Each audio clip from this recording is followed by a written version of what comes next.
اعوذ باللہ من الشیطان الرجیم بسم اللہ الرحمن الرحیم۔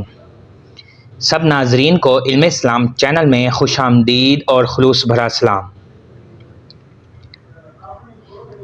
زندگی اللہ تعالیٰ کی عطا کردہ بہت بڑی نعمت ہے۔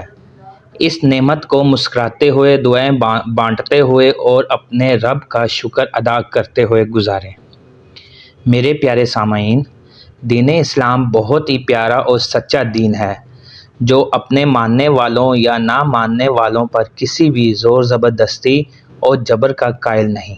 بحیثیت مسلمان ہمیں اس بات پر فخر ہے کہ اللہ نے ہمیں دین اسلام سے نوازا اور محمد صلی اللہ علیہ وآلہ وسلم کا امتی بنایا۔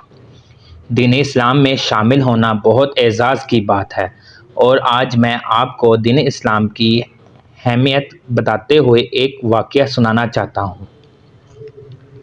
ترجمہ: ایمان والو، اللہ سے اس طرح ڈرو جو ڈرنے کا حق ہے، اور خبردار اس وقت تک نہ مرنا جب تک مسلمان نہ ہو جاؤ۔ حضرت امام باقر علیہ السلام فرماتے ہیں، ایک یہودی نوجوان اکثر رسول خدا صلی اللہ علیہ وآلہ وسلم کی خدمت میں آیا کرتا تھا۔ پیغمبر اکرم صلی اللہ علیہ وآلہ وسلم اس کی آمد و رفت پر کوئی اعتراض نہیں کرتے تھے، بلکہ بعض اوقات تو اس کو کسی کام سے بھیج دیتے تھے یا اس کے ہاتھوں قومی یہود کو خط بھیج دیتے۔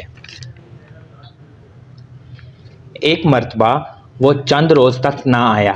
پیغمبر اکرم صلی اللہ علیہ وآلہ وسلم نے اس کے بارے میں سوال کیا تو ایک شخص نے کہا، میں نے اس کو بہت شدید بیماری کی حالت میں دیکھا ہے، شاید یہ اس کا آخری دن ہو۔ یہ سن کر پیغمبر اکرم صلی اللہ علیہ وآلہ وسلم چند اصحاب کے ساتھ اس کی عیادت کے لیے تشریف لے گئے۔ معزز ناظرین، جیسے ہی حضور اکرم صلی اللہ علیہ وآلہ وسلم اس یہودی کی عیادت کے لیے تشریف لے گئے تو وہ کوئی گفتگو نہیں کر سکتا تھا، لیکن جب حضرت صلی اللہ علیہ وآلہ وسلم وہاں پہنچے تو وہ آپ صلی اللہ علیہ وآلہ وسلم کو جواب دینے لگا۔ چنانچہ رسول اکرم صلی اللہ علیہ وآلہ وسلم نے اس جوان کو آواز دی۔ اس جوان نے آنکھیں کھولی اور کہا، لبیک۔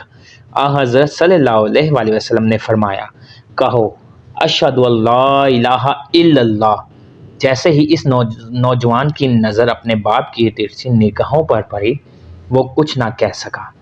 پیغمبر اکرم صلی اللہ علیہ وآلہ وسلم نے اس کو دوبارہ شہادتین کی دعوت دی۔